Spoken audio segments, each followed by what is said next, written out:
Hey guys, Dan here. And Frank, and we have Blake from Territory joining us again. We're How's it here to going? issue 5, coming to Kickstarter imminently. Pretty much by the time this is out, it should be dropping any day. Pretty exciting stuff. We've been through this whole series from beginning to end with Blake. It's a bittersweet moment, as we were just talking about a little before. I mean, it's phenomenal, man. We've really enjoyed this, and we're so excited for it, but we're also so sad that it's ended. Yeah, Oh, I totally understand. I was just saying like it's I set out. We knew it was going to be a mini series from the jump. It had a definitive beginning and end. And fortunately, we're getting to tell that whole story. So it's really satisfying to get to tell the story we set out to tell. But at the same time, now that we're actually at that end, it's kind of like, man, like it's weird, like, get so used to writing this and to kind of thinking about these characters and thinking about this story, and now it's like, are we done, like, is that really it?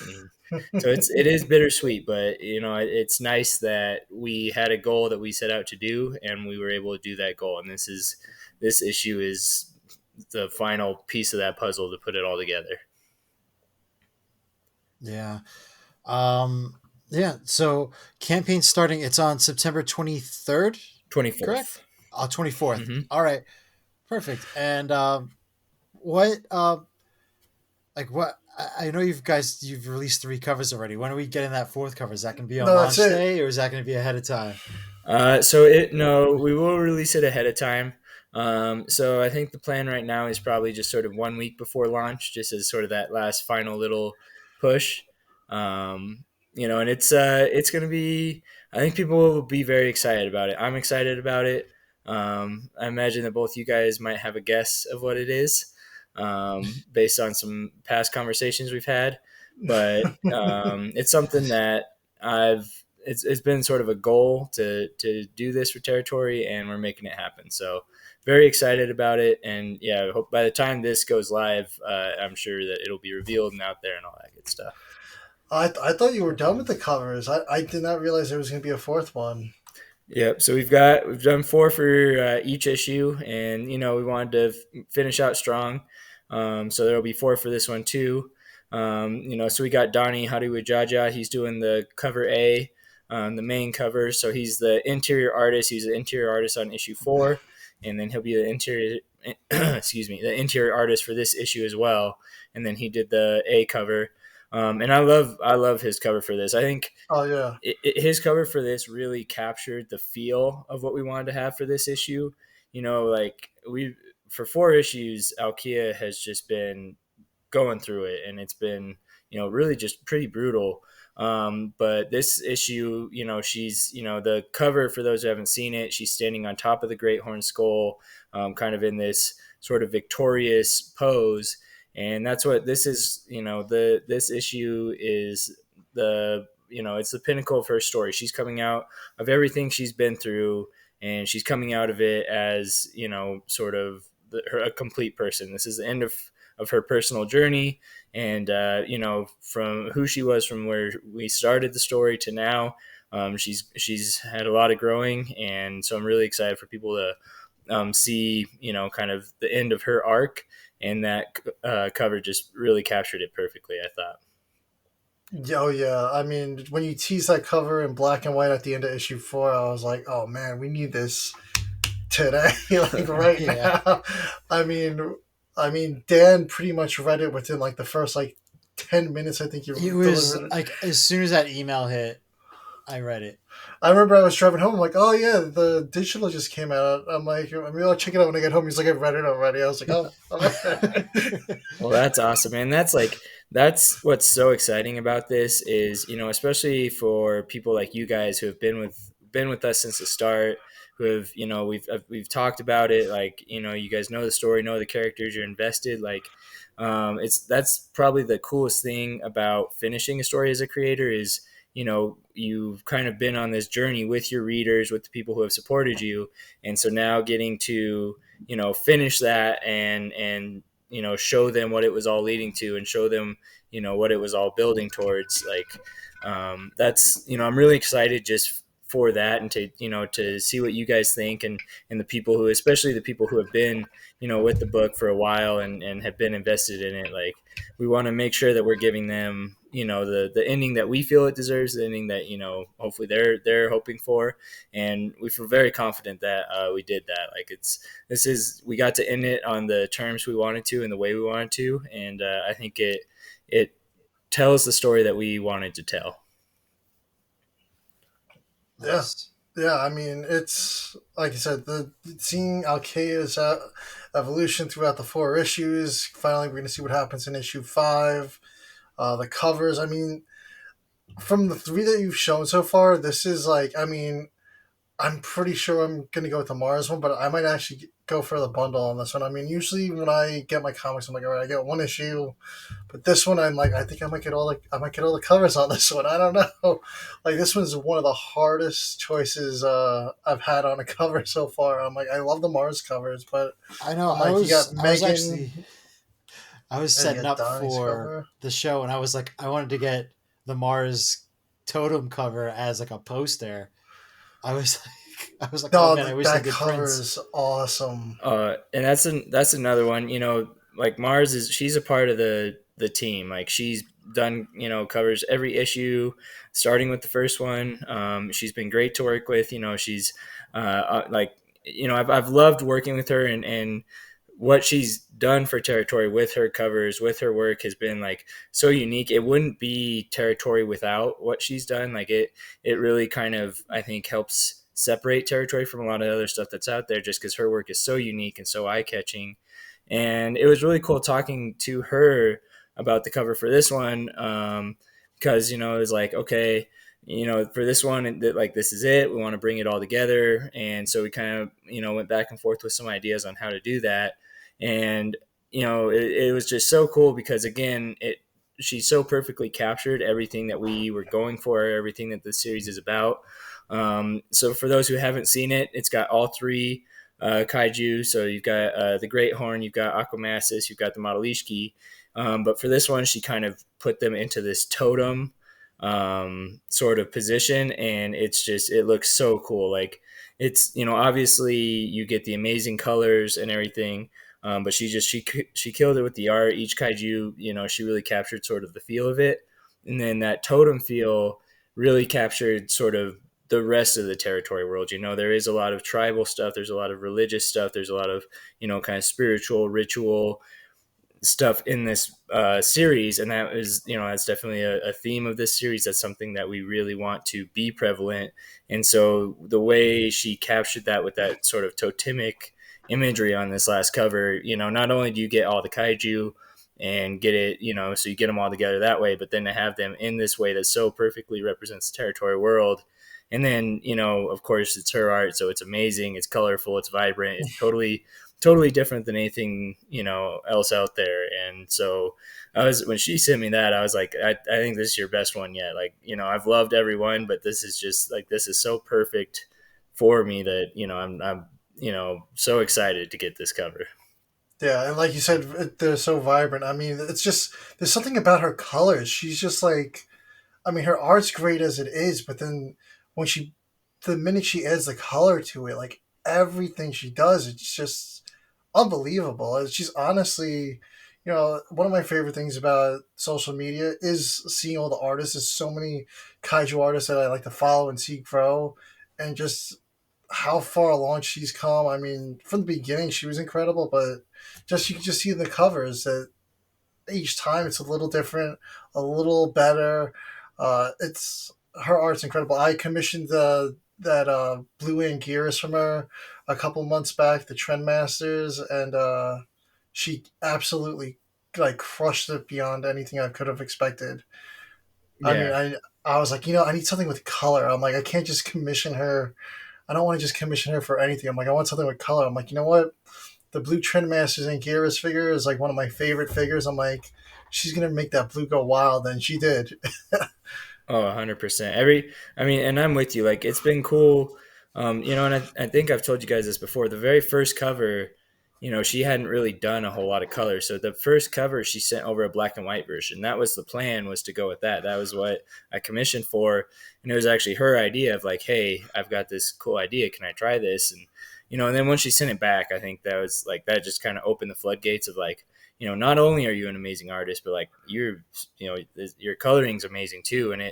And she's continued to grow. She does, such awesome work. Like you said, outside of territory, everything's really cool. I would love to see her on all sorts of projects. I think she'd be great Yeah, for other comics. I think all sorts of, officially licensed stuff, comic books, merch, like, like yeah, a DVD or a Blu-ray cover with her stuff on it would be awesome. Like yeah. she's got the talent, and it's so cool. So it's been, I've just been so happy that she's been a part of territory the whole time. And, with especially being able to finish with this cover was like a perfect ending.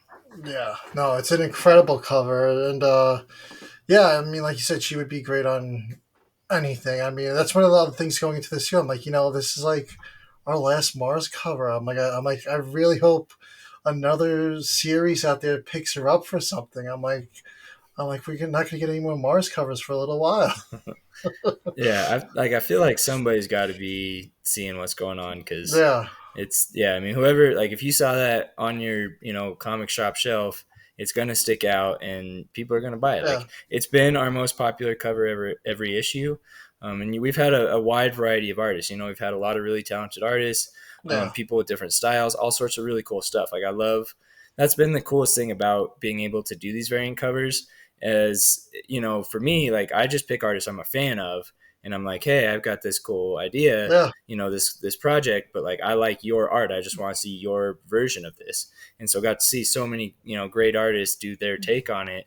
But yeah, regardless, every issue, like, people come back for her, because it is like, it is a part of the brand. Like, there's just, yeah. territory, like I said, it wouldn't be the same without her. So No, absolutely not. And like you said, you get some of your favorite artists. I saw the latest one was Megan Huang. She's done some great art. She does the scale trade, and she did one of the Godzilla rivals Yeah, the also. Megalon versus Jet Yes, Jaguar. yes, that yep. Reviewed that one recently. How did you find her? Just from scale trade, or how did you come across her art? yeah, so it's actually the Megalon Jet Jaguar book, because I do try to keep up somewhat, especially with the IDW Godzilla stuff. And when I saw her stuff for that, like, again, very cool, very unique art style. Yeah, And I think hers is really cool because it's got sort of a cartoonish element to it, which I think works really well with like kaiju and sci-fi, and that sort of media and feel and genre. And it just, again, it was something different. Again, very vibrant, sort of colors and stuff.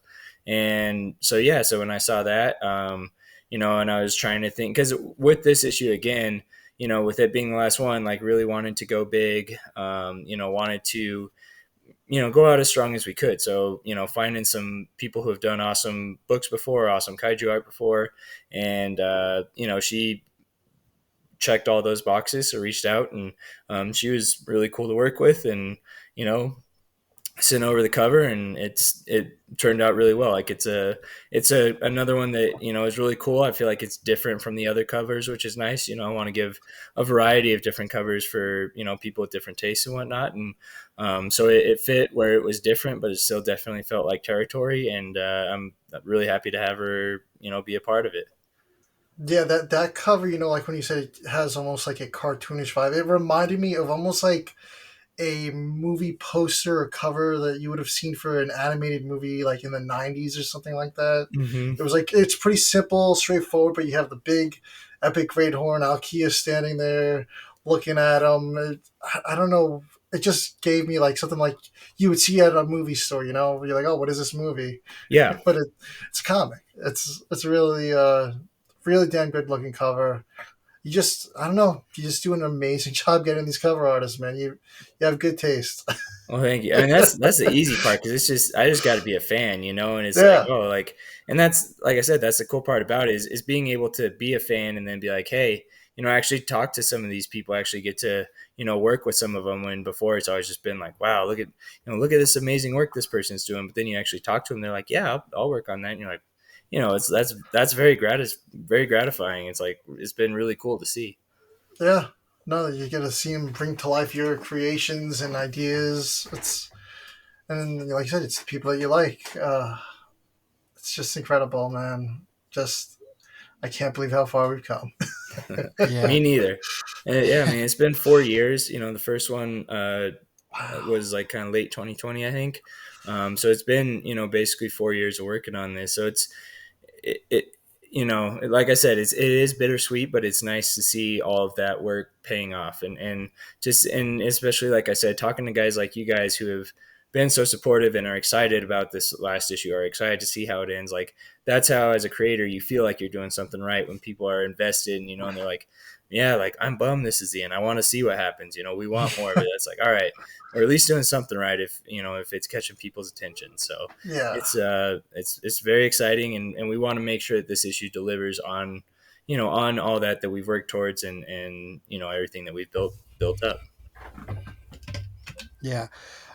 For issue 4, you introduce, you know, obviously you guys had to introduce a whole bunch of new characters because it's a whole new tribe.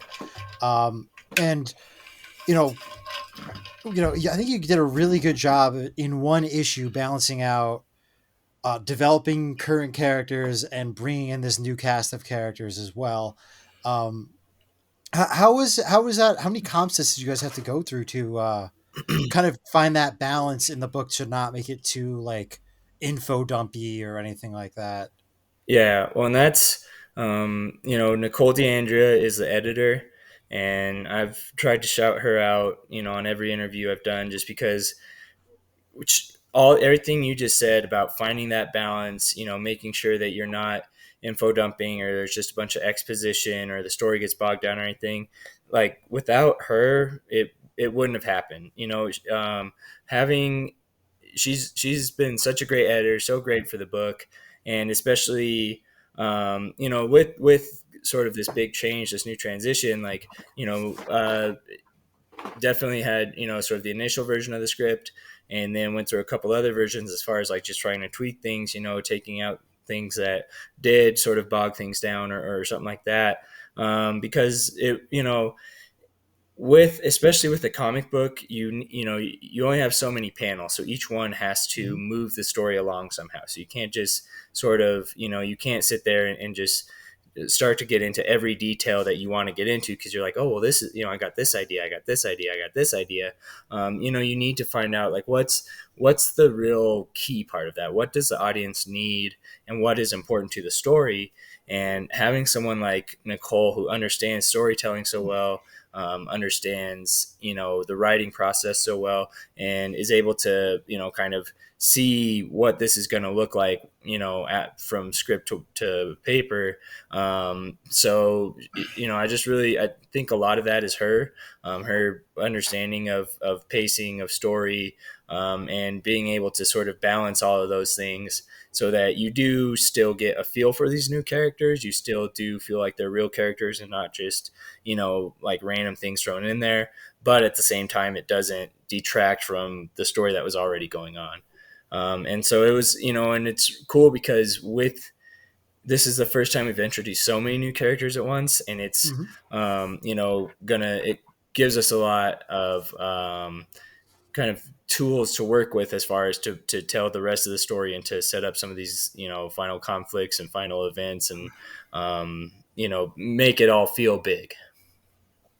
Yeah, no, yeah, it was an amazing issue. I mean, every single one of them is, but you know, I was just floored at just how good it was. And then we revisited the issue again when we posted our review, because I was like, I haven't read it in a few months. Let me reread it again. And I was just like, wow, I'm like, this is so good. And I picked up more stuff on, I think that was probably like the third or fourth reading of it. I was still picking up new stuff in it, and Yeah. just like, you know, I don't know if I was making it up in my head or if that was meant to be inferenced, but like I felt like I was picking up more stuff every time. Well, it's all planned 100% for sure. No, I mean that. Well, and that's what we want, because, you know, with territory, again, that was the goal, right? Like, knew we want to do the kaiju book, and the post-apocalyptic world, but we wanted to have a real story there. And, so we wanted to have characters that people cared about. We wanted to have a story that people cared about. Didn't want it to just be about the action and the kaiju and stuff like that. And so, the story and the human part of it, we want it to feel like it's as big a part of the book as the kaiju and everything else. And so, that's always been a consideration, with any issue. And so to hear that it's, people are picking up on those elements of the story too, and, wondering about this or noticing other details with these characters, because it is like, characterization is so hard, especially in a comic where you can't just write a couple paragraphs to give people some background. You have to show it. You have to, portray it through the panels, through their actions, their dialogue, stuff like that. And so, and again, having an editor who can efficiently sort of manage that has been so helpful and so key. And it definitely, I'd say like from where I feel how comfortable I felt writing characters in the first issue to characters in especially these last couple issues, definitely feel a lot more confident writing them too. Feel like I know the characters a lot better. I know, okay, I don't just want to show, oh, they're, they do this because I'm trying to say this. Like, no, building in those nuances, making them feel more real. And so that was definitely a goal of these last two issues, is to really drive home that human element. And, these are real people, and this is how we think, it would go if they were going through something like this. Yeah. Yeah, I mean, the new tribe that was run by Hosa. Those guys were huge, and Alkia's tribe just scrawny. They just look like they don't stand a chance against this tribe. And everything's just hitting the fan at the end of this issue. I think we lost an Ebo at the end of that, and I'm pretty sure we did. That was just like, I was like, just as like, boom, that happens, and then end, and I'm like, so next issue, we know we're gonna be taking off running, I'm sure. Yeah, and that definitely trying to keep the pace, especially it's the first two issues had a lot of world building, and it was really fun to sort of build the world. But I feel like starting with issue 3 was when we really got into, okay, now we're full speed ahead with the story, and and so we want to keep that throughout. We don't want to, like you guys said, we don't want to slow it down or sort of, kind of get people, caught up in minor details or anything like that. And yeah, I mean, and I'll say writing that scene with Nebo, it hurt, man. Cause especially, after 4 issues of writing him, like he was one of my favorite Yeah. characters. I put a lot of myself into him. And so like, I was glad it hurt, because I was like, well, if it's having that impact on me, hopefully that means it's having an emotional impact on the readers. But it was also like, man, like this is, in a lot of ways, like sort of the character that like I would want to be in this story. And now all of a sudden, like you said, and hopefully in a sort of sudden kind of unexpected way to see that. And it's just like, it is, it's supposed to, again, sort of drive home that like, and that's, I guess, one thing that's the nice thing about having a contained story is you don't need to save or worry about the characters for later. You can use them to, tell your story effectively without worrying about repercussions 20 issues down the line. And so definitely wanted to use these characters as effectively as possible. And, unfortunately that was, I feel like, the best way that we were able to do that with Nebo. Yeah. Yeah, I mean, I just did not see that coming, man. I mean, when he was going into the arena, I was like, all right, maybe, but then I was like, whoa. And, Alkia's been along this whole journey. She's lost her parents. She's now lost Nebo. All 3 of them were pretty much big parts of her life, although Nebo wasn't a parental figure to her, she still kind of looked up to him and the way he thought about the world. Then she had her parents' impact. Now, all that she really has left is the rest of the tribe and Falric, who was training her at the beginning, but then she became kind of wary of him, I feel like. She's still not sure at this point, but I'm sure we're going to see in issue 5 where he stands, where she stands at the end of all this. I mean, Hosa was just making Falric just look like a loser this issue. I mean, he didn't look great at the during the third issue, but then in this fourth issue, he's just an old guy. Like where Hosa, a tribe leader, he's just this literal monster. Yeah, well, and it's you know the other thing, because I always say this is a post-apocalyptic kaiju book, but it is a coming of age book. I would say it's a book about disillusionment, and that's Alkia is the character for all of that. You at the start, she's very indoctrinated in what she's been told and what Yes. she's been raised with, and that's and again, that's a very human thing. We're all, as kids, you don't know what you don't know. Whatever you're raised with, whatever you're brought up with, Yeah. that's what you believe, and you don't know anything else. And then and hopefully most of us haven't had as traumatic events in our lives as she has, but you start to experience the world, you start to experience new things, and you start to question and wonder about all those beliefs that you had never doubted before in your life.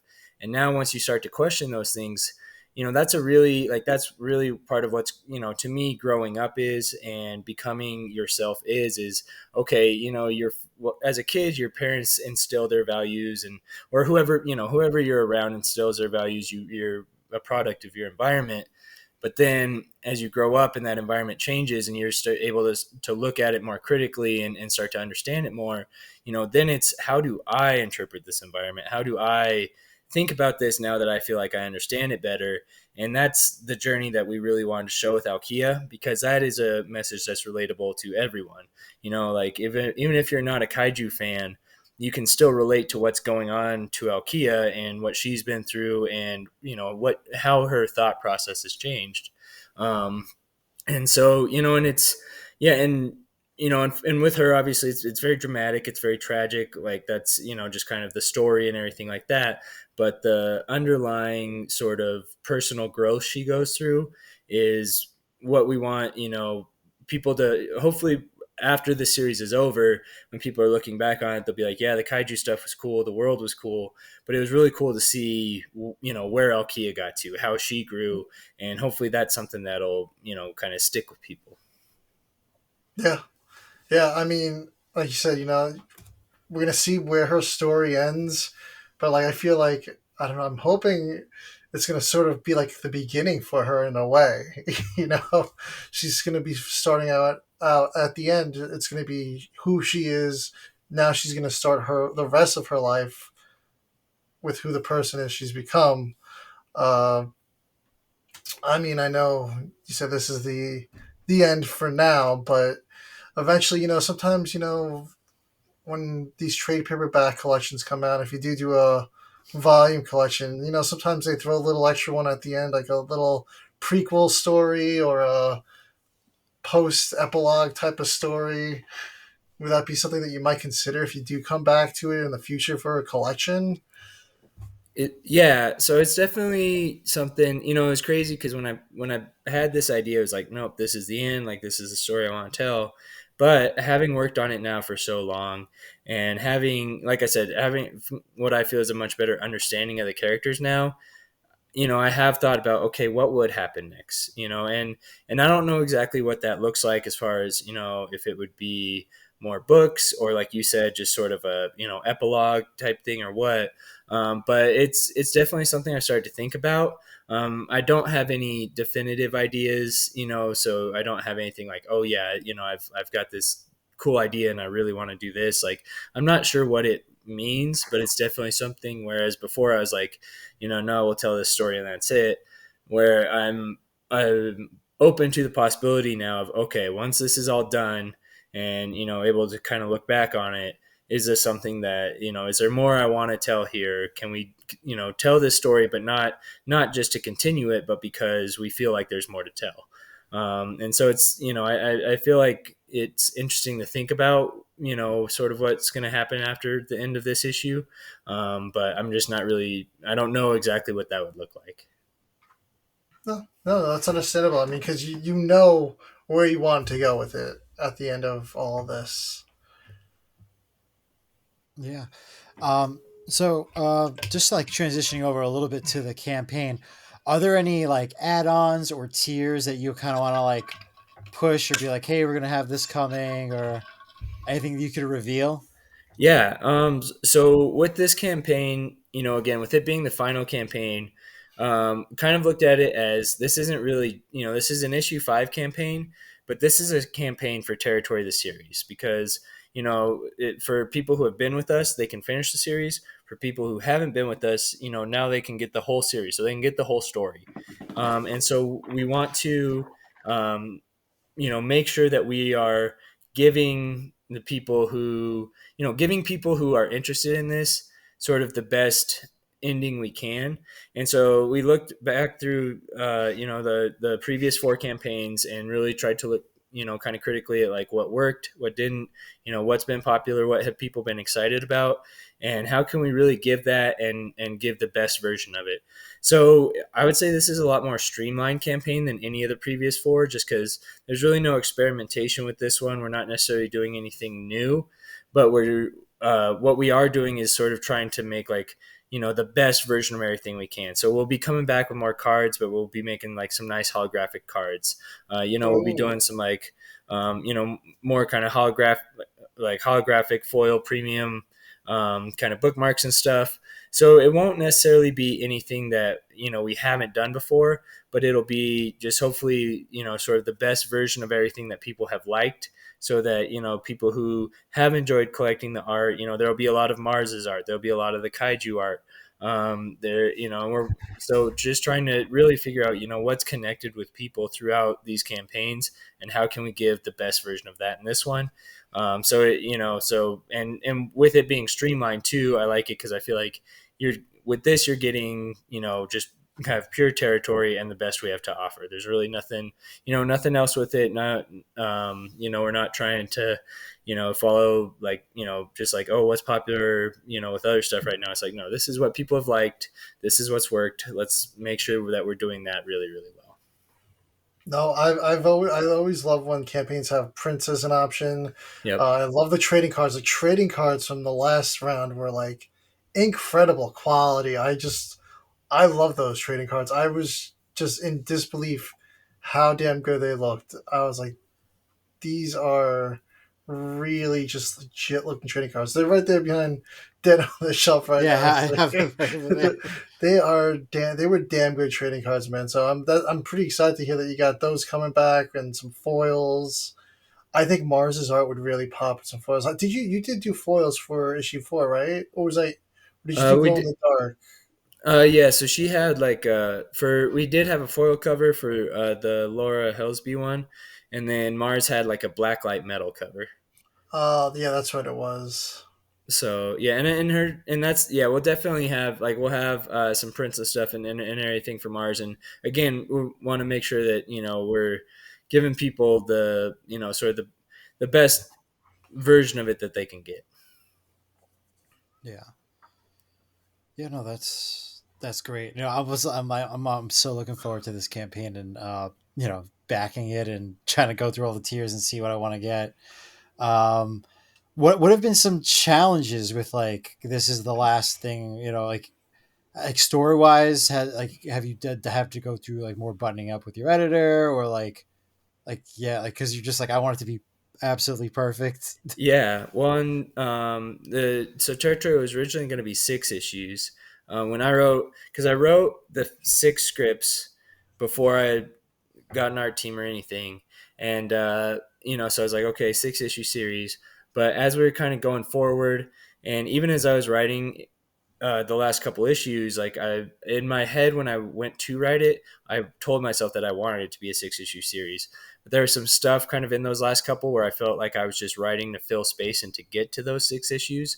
And so with this last issue, it's going to be 32 pages, so it's going to be the longest issue. The previous 4 have all been 22, so this is going to be a 32-page issue. So it'll be a bigger issue, but making one bigger issue instead of 2 of the smaller ones, we were able to really make it concise and make it flow. So it was definitely like, and obviously Nicole was huge in all of that, just for kind of all the reasons we talked about earlier. And I think that the 32 pages here is going to be way more impactful than the 22 and 22 we would have done, where we would have had some stuff that I think would have kind of slowed it down, would have felt kind of exposition-y. But with this, it's telling the ending that we wanted to tell, and just cutting out anything that would have sort of made it less impactful. So it's nice having 32 pages to work with. Like, doing 22 pages each issue, 32 feels like a lot for this one. So definitely, felt like we were able to add, like, a lot happens in this issue, because we do, like, there is still a good amount of strands to wrap up after the ending of issue 4, and we want to make sure that we're wrapping everything up, not leaving questions unanswered that aren't supposed to be unanswered.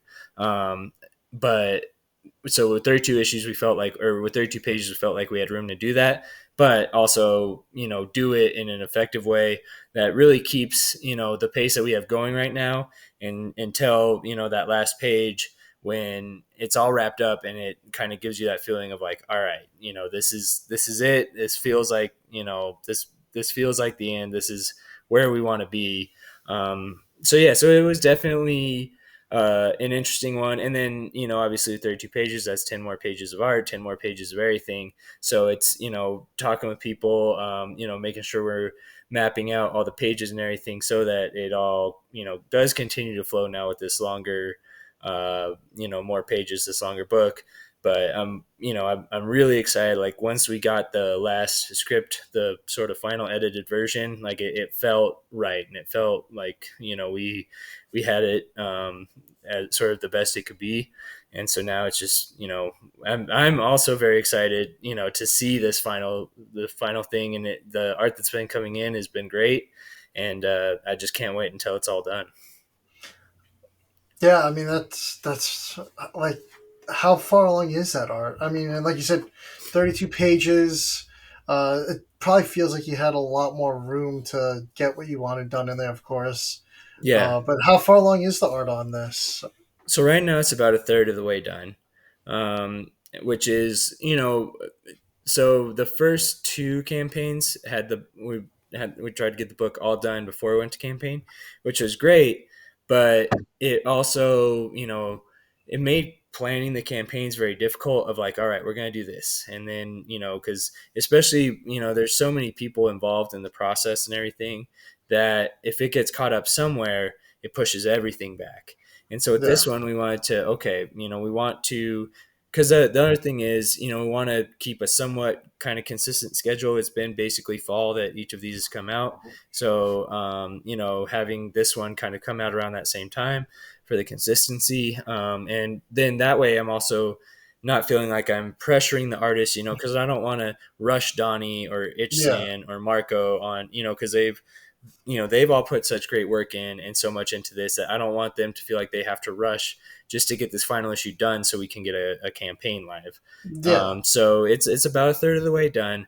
And hopefully the goal is to have the digital version done by the end of the year, and then early next year, get it printed and shipped out and all that. So I feel confident that we'll be able to do that. But this way, no one's feeling rushed or pressured to, just get it done or get it out. I've told, talk to Donny, talk to Ichsan, just be like, yeah, this is it. So, do whatever you need to do to make it as best as it can be. You do that, and we'll, cause then we can get it out, and we want to make sure that what we're putting out there is the best version we can. yeah. I mean, the picking up Donnie was just unbelievable. I mean, he really just slid right in there flawlessly with this last issue. Like, I mean, you could, like, it didn't seem like anything too different from the rest of the series. His art style just matched Chris's very closely, and because sometimes it happens in comics. A lot artists change throughout the series, especially for long running ones, and then all of a sudden it just looks a little different. And then you're like, all right, I need a couple pages to get used to this. This just was like, all right, yeah, I'm just reading territory.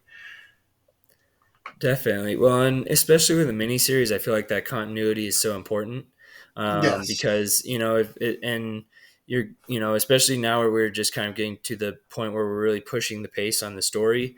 Like if we had a drastic change that took people out of the story, then I feel like it would be very hard to buy back in. Like if we had a complete change, you get taken out of the story, you get taken out of the world, you have to sort of buy back in.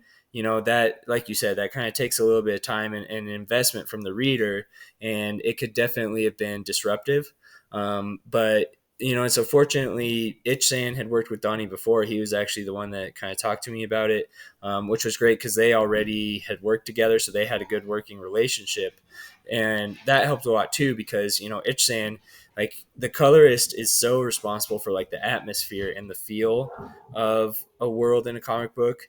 And so having Ichsan continue, kind of helped really keep that same feel of the world and the atmosphere and everything. And then Donnie, I mean, it was great working with Chris because he was new too. He was very excited. He had a lot of great ideas. We talked a lot about everything. Donnie, he's a pro. He's done this before, and he really knew what he was doing. So he was great. Like he was great to work with as far as having those conversations, trying to figure out what's going on. Making sure that he's understanding and not just drawing what's in the script, but really understanding what's supposed to go on. But at the same time, as a professional, he was able to sort of pick up on the things that Chris had done, pick up on the things in the script that were to maintain continuity and use those to make it feel seamless. And it's cool because he definitely has a unique art style that if you look at it, it looks different than Chris. But like you said, they work well together. And so even though they are distinctive from each other, it still fits well and it still flows.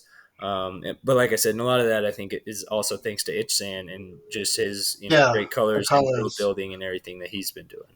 Yeah, yeah, absolutely right. It's just incredible what a colorist and just every aspect and person involved with a comic. You just see their contribution. I mean, uh, just so many different series. I've been reading a lot more lately than I normally have been. I've been cramming some comics in, ones that I don't review here, and it's just really it's just really great seeing how each person's contribution helps the story out like that. Yeah, and that's definitely, as a first time creator, it's been one of the coolest things is just seeing how collaborative comics are because it's not a one man show. Like it's not one person, Oh no, who's making this thing.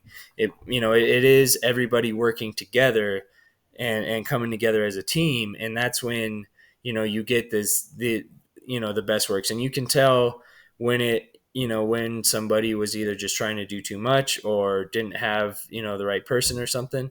And you can also tell the books where it's like, yeah, this team really worked together, everyone was bought in, everyone was doing their part to make it come together, because it does, especially with creating the world and creating the characters. Like you need that consistency, you need those distinctive things that make it stick out but flow. And so that takes everybody sort of being able to look at each part separately and then put it together.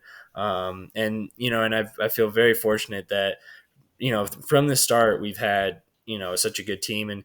And I was definitely worried when we had an artist change just because it can be disruptive. But like I said, Donnie's done so great, and the rest of the team was also so good about working with him that it was really a pretty smooth transition. Like it wasn't anything where there, like, we didn't ever have any issues come up of like, oh man, like we gotta look at this because it's this doesn't feel right. It was nope, yep, this is still territory, we're still doing what we want to do, and everyone's still working and communicating and getting it done.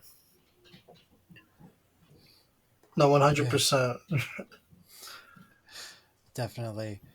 Like what advice would you give, like, if, as far as like, if someone was like gonna try to like start their own series, their own kaiju series, would you recommend having the full story fleshed out ahead of time, or like what's like your main, like, this is what you should do if you're like gonna get into this, like what Like, make sure you do this. I mean, I definitely think having an editor is so invaluable just for all the reasons we talked about earlier, as far as like, especially if it's a story that you've kind of, had or you've been thinking on, you're going to have a lot of details and ideas of like, oh, this would be cool. This would be cool. I want to do this. I want to do this. But it may not all work super well, when it's put together as a story. The pieces don't always add up, right?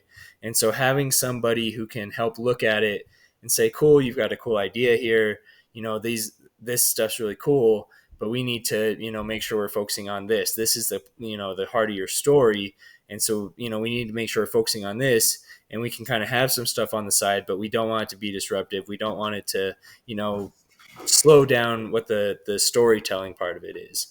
So I think having an editor, I would, I don't know if you necessarily would have to have like the whole thing written out. I think you would want to have, a strong start and sort of, and then the part that's going to come after that, and at least a good, a pretty good idea of where you want it to go, and either how you want it to end or how you want that arc to end, or sort of what your, end point for your current goal is.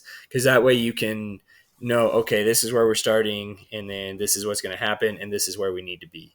Because otherwise, and I think I don't think I could ever write a like ongoing series for that reason, because I think when you're constantly trying to like invent where's that next place that we're going, like that's where I think it's really hard to stay Yeah. consistent. Some people are really good at it, and there's some amazing creators out there, and props to them. But I think especially if you're just starting out, like having an endpoint to work towards, or a point to work towards, is going to help you a lot as far as being able to keep consistent and keep the story moving without just sort of putting a bunch of cool ideas on paper without connecting anything. Yeah. Yeah, because I've been saying it every now and then. I have some ideas for the story that's just been like stuck in my head lately, and I just keep writing down ideas, and then just it's like some mornings, it's weird. I just wake up and I'm just have like a rush of ideas in my head while I'm driving to work, and I'm like, this is good. I got to write this down when I get to work. But like today's realization, like almost like you said, sometimes you have too many things. It was like, all right, I have all these characters in my head. I'm like, maybe if I just chop it off, just do a story arc focusing. All right, this guy's their own story. Maybe eventually you could do another story about these guys here.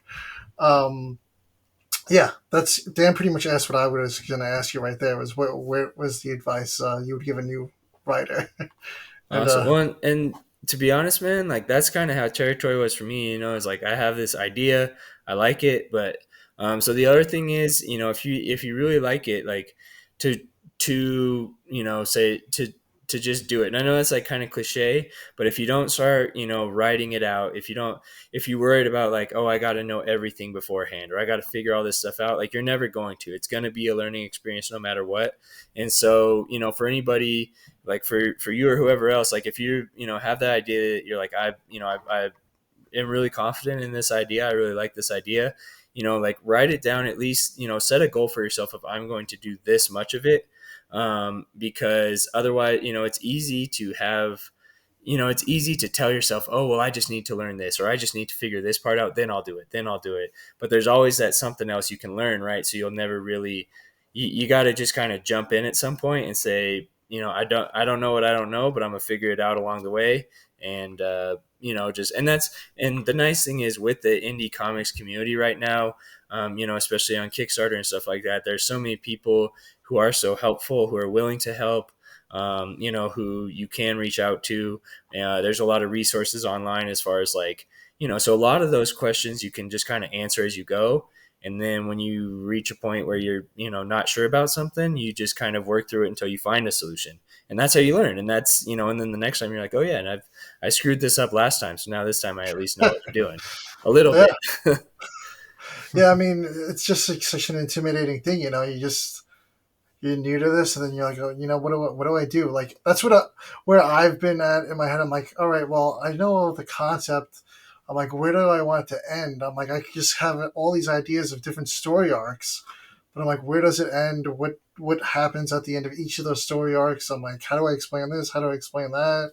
It's just, like you said, you can't get every detail out there Totally. in Well, one shot. and it's funny because too, like you learn that you kind of answer your questions along the way sometimes of like once you start writing it down, because that's the other thing is it's like, oh, cool, I'll do like this issue about this. And then you get in, you're like, 22, like that's a lot of details. And that idea that you thought, yeah, I'll do an issue about that. Like it might not be enough, you know? And so then you're like, okay, like what other details, what else is going on? You start to kind of examine some of those ideas deeper and it starts to build out. And then as you're building things out, then you kind of, you build your world and that kind of has its own rules. And then once you have sort of those rules as you're going, like, oh, well, if I want to move to here, I know that, this has to happen because now that I've written out these details, I know that this is how this works in the world. And so a lot of the stuff that you're like, I don't know how I would get, from point A to point B.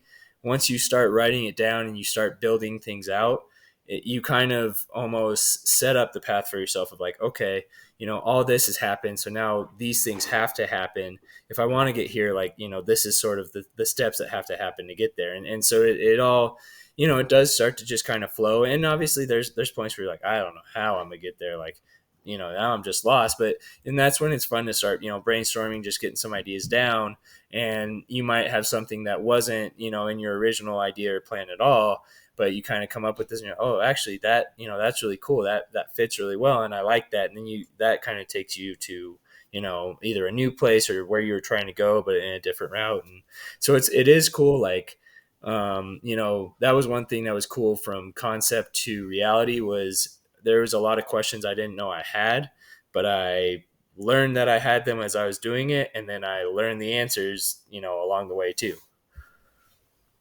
No, that's really damn good advice, man. Yeah, that's really helpful actually. Well, Because sometimes like you said, it's just literally a brainstorm that's going on up there. Sometimes I'll just be sitting there and just be like thinking. I'll be like, all right, and just writing it all out of my head. totally. There's just way too many details sometimes. And I mean, like I said, man, I was there, so I feel you, and and it's funny because I still, this is the fifth comic book I've ever made, and it's all it's all one series. Like, there's people out there who've written, hundreds, if not thousands, of issues in all these different series, and like, so there's some people that have a very good process and all this, but I feel like it that's one of the fun things about it is you learn what your process is and you learn that like, oh, I still don't know much about this and I need to learn this now and now I need to learn this.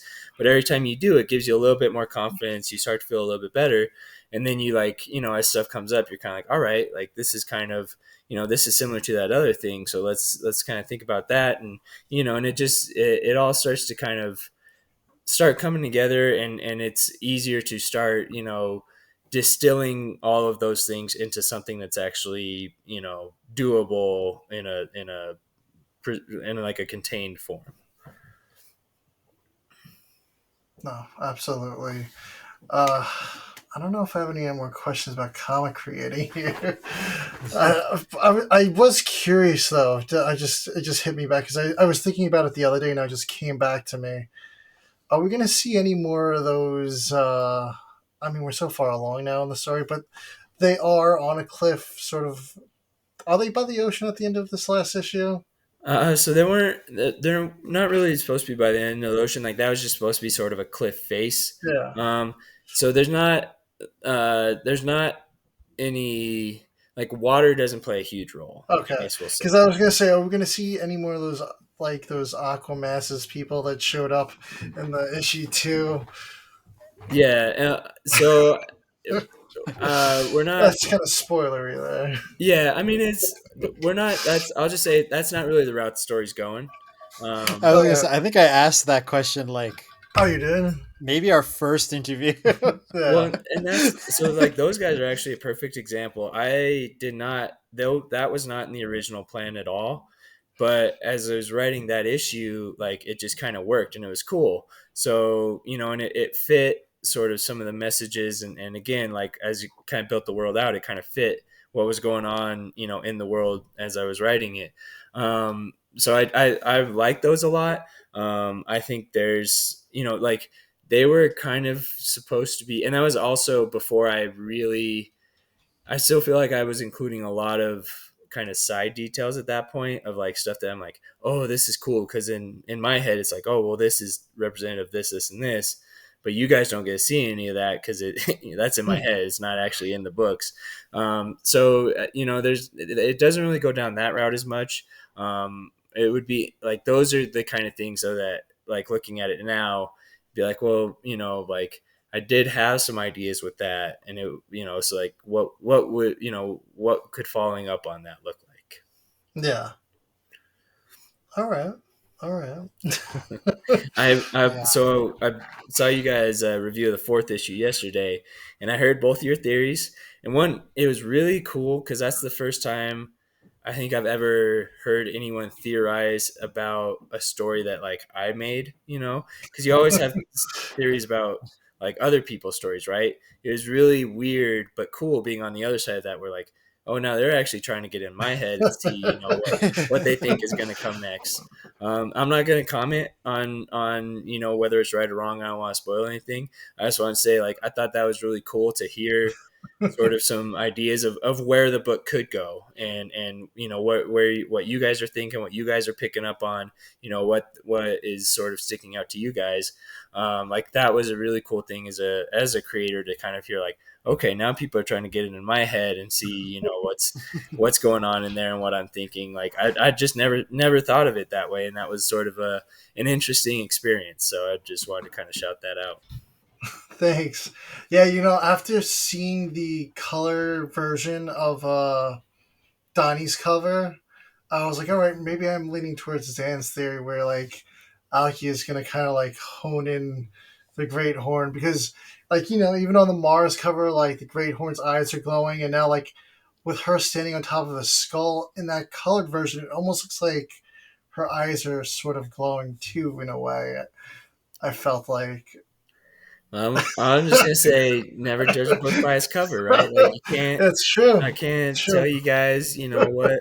Like I said, I'm not gonna say what's right or wrong. It just, I do think, um, it was cool because based off both of what you guys were kind of saying, and where you thought it was going, and just the stuff you were picking up on, like, it's cool that some of the, sort of the subtext, like you guys are talking about, that the subtext that we're trying to put in the book is coming through, and people are picking up on it, and it's not just something that's in my head because I think it's cool, but it is actually coming through in the story. And because I think that's something that I feel like has been really cool about Territory, is that it does differently than a lot of other kaiju media, is with, like, with some of the subtext and stuff. And that's because that's the kind of kaiju media that I like, is where they're usually representative of something else, or, Yeah. or whatever the story is representative of something else going on. And they use the kaiju as sort of the catalyst for that. Because they're awesome. Like, they're the coolest catalyst there is. But it's not just like, hey, look, here's a cool monster. But okay, like, hey, look, here's a cool monster, and here's kind of what's going on with that. And so it's cool to hear that some of that stuff is coming through. Yeah, definitely. Like this year, I don't want to be putting down like other series, but like, because we've had other really really great independent kaiju series Mm-hmm. that we've been reviewing, but like there's so much substance to this story. It's just like I said, like multiple readings, and I'm still picking up stuff, and I'm still like trying to figure out. Like, it really has me thinking, and it's similar to minus one in the sense that these kaiju's and their actions influence people's individual stories Yes. and their own character development. Well, and that, like, and I mean, obviously, minus one, came out after this kind of Yeah, started, after, of course, yes. but I loved minus one, and like, I went into that, I loved Shin Godzilla, and I was like, Shin Godzilla is amazing. And when I saw the trailer for minus one, I was like, I hope it's half as good as Shin Godzilla, just because Shin Godzilla is really cool. Toho's doing another Godzilla. Like, my expectations are that I'm gonna have a good time, and that was really it. And then I went in and I was blown away. That's one of my top three, if not higher, Godzilla movies. because of, and it's exactly because of what you said. You feel the impact of the kaiju on people's lives in that movie. And I think that's when kaiju are at their best, when, you know, what they do, like if you have these sort of creatures, these, you know, almost godlike, powerful, massive creatures, their impact should match that. And so if they're doing stuff and then you just kind of show, you know, the kaiju are doing stuff over here and the people are doing stuff over here, they don't feel as impactful, they don't feel as powerful, and they lose some of that mystique. And so we really wanted to capture that element of kaiju in here, where, you know, when these show up, it matters. When the kaiju in this book do something, it matters. And everything they do affects everything that the human characters do and feel, and their whole world is shaped by what the kaiju do. And so, you know, using the kaiju, you know, so we don't, like, that's one thing is, you know, there's, the kaiju aren't in this like super constantly, and that was kind of deliberate because we wanted to make sure that every time they're in it, they're having an impact. And you know, and I think that it's, you know, we've done a pretty good job of that so far. And that was one really fun thing about this last issue was, okay, you know, now we need to have that final impact. How do we do that? Obviously we need to use the kaiju because, you know, they're like the, you know, the driving force behind the book, but how do we use them to deliver that final impact as effectively as possible? And I think that the ending of this deliver, like, the last page is Yeah, really meant to deliver that. I think it will. I think people will be happy. yeah. I mean, Yeah. issue 4 was probably the kaiju lightest of the series so far, but boy, oh boy, like I said, you know, when Madalishi came out and he ate like one of the main characters. I mean, it was Alki and Nebo were like the duo from the beginning. Mm-hmm. They were like in the opening pages of the series, and Nebo is just gone like that. It would have been injustice for him to just get killed by that tribe member. 100%. Like it Yeah, would have like been it like, wouldn't have really? been. That's how he got killed by that guy? Yeah, well, now that's the point. You know, like, and that was kind of one of the core ideas of Territory is that, you know, we build these things up as these gods and these monsters, but, you know, we're mostly worried about ourselves, and most of Yeah, the characters, most of what they're doing is just about themselves. yeah, And these kaiju don't even know they exist, but when they show up, like, everything that we're doing and we thought was so significant doesn't matter, because, like, that's it. Like, they are the ones that, you know, when they show up, they're deciding what's happening and everything, and they're going to decide how it's going to go, you know, afterwards too, because when they show up, they're the ones that are ultimately deciding. But people don't always realize that, and so many of the characters are so worried about what's going on amongst themselves that they kind of forget that until they get sometimes a very harsh, direct reminder, which is, you know, what these creatures are capable of doing. it was. That's got to be honestly one of the most. I think one of the most impactful scenes of the entire series. Honestly, I remember I just sat there, just like just staring. It just took me such a long time to be like, did that really just happen? Well, that, like I said, that's good, because it did hurt me to write, but I'm glad it hurt you too. Not because I want to hurt you, because that mean it worked. It did what it was supposed Dude, to do. yeah, I did not see that coming from a mile away. It's almost like the Game of Thrones, Oberyn the mountain fight. You know, Oberyn's getting his butt kicked, and then he comes back and starts to take down that mountain, and then right as he's winning, it's just all over. Yep.